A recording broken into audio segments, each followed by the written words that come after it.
Hi, I'm George Mariner Mole, Artistic Director of the Discovery Orchestra, and welcome to Notes from Under the Piano, stories from my life as a musician, conductor, and teacher. It all began when, as a child, I liked to recline under our grand piano as my mother practiced, and the rest, as they say. Today's episode, Musician Humor. In a previous episode of Notes from Under the Piano, I let some of you in on conductor humor. I say some of you because there are undoubtedly others of you who may have already encountered jokes about conductors. But for many, this may have been a branch of the tree of jokes you had not explored prior to my episode. Having spent much time on both sides of the podium, and believing that turnabout is fair play, let's venture into the world of musician jokes. For this exercise, I'm deeply indebted to instrumentalists and singers I've encountered in my life. There are many unsourced generic jokes about almost every instrument. For instance, I have personally heard the following joke told about the viola, cello, double bass, oboe, clarinet, banjo, guitar, and I'm sure I've missed a few. But here goes. What's the difference between a viola and an onion? No one cries when you chop up a viola. This sort of universal joke allows the teller to be an equal opportunity disparager of the instrument of their choice.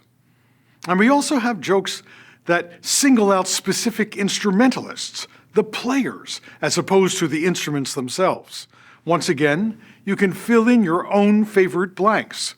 Accordion player, violist, flutist, trombonist, etc. What's the difference between a violin soloist and God? God does not think he's a violin soloist.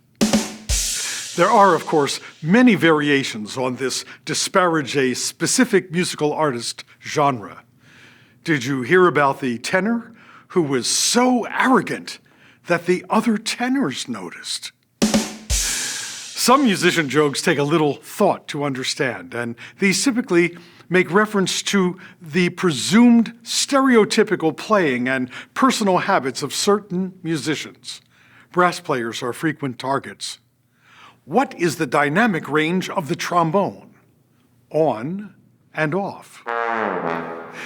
If you have some knowledge of classical music written in the early 20th century, I very much hope you will look for the YouTube links to the greatest 12-tone masterpieces of all time commercial. To fully appreciate the humor, it also helps if you are of a sufficient age to remember radio and television commercials that featured Milton Cross selling vinyl LPs of the greatest melodies of classical music of all time. I have personally cried laughing at the greatest 12-tone masterpieces pseudo-commercial.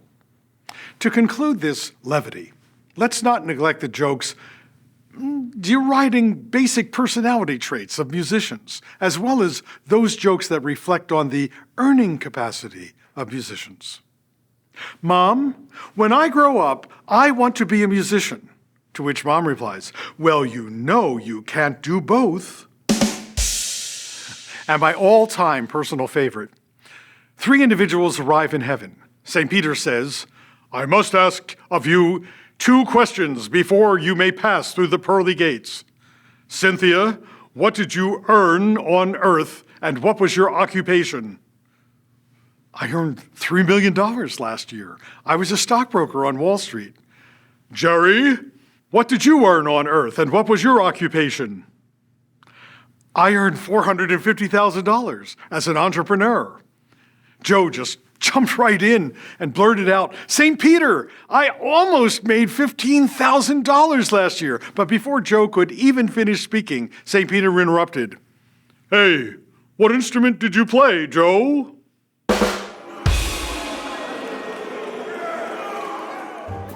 Notes from Under the Piano is produced by the Discovery Orchestra and Midnight Media Group. Our theme music is Rocky Mountain Samba by Dan Creasy. Lead sponsors are Judy Musicant and Hugh Clark, and the Kozlowski Family Foundation. Major sponsors are David and Ellen Williams. A podcast version of this episode is available on your favorite platform, including Apple Podcasts, Spotify, TuneIn, and many more. For more information, visit discoveryorchestra.org.